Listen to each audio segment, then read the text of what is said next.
ஆசிரியர், உங்க பையன் பெரிய புத்திசாலின்னு சொன்னீங்க. நான் கேட்ட சின்ன கேள்விக்கு கூட பதில் சொல்லாம மௌனமா இருக்கிறானே. பையனின் அப்பா புத்திசாலித்தனமான கேள்விகளுக்கு மட்டும்தான் அவன் பதில் சொல்வான் சார்.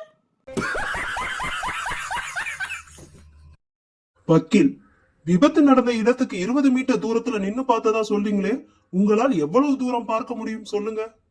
சாட்சி சொல்பவர், காலையில எழுந்ததும் நான் சூரியனை பார்க்கிறேன். அது என்னமோ கோடி மைல் தூரத்துல இருப்பதாக சொல்றாங்க. அதான் சார். ஆசிரியர், எந்த கேள்விக்கும் பதில் வெளுத்து கட்டுறியே, நீ எங்க இருந்து வர? மாணவன், வண்ணாரப்பேட்டையிலிருந்து சார். ஐயா சாமி, பேசாமல் இருந்த உங்க மகன் பேசுறானாமே. அப்பா சாமி, அவன் பேசாமலே இருந்திருக்கலாம் போல இருக்குது. அப்பா அப்பா என்று கூப்பிடுவதற்கு பதிலாக அல்பா அல்பா என்று கூப்பிடுகிறான். டாக்டர், வாங்க உட்காருங்க, சட்டையை கழட்டுங்க, வாயை திறங்க, நாக்க நீட்டுங்க, திரும்பி உட்காருங்க, இழுத்து மூச்சு விடுங்க. இப்ப சொல்லுங்க, என்ன பண்ணுது?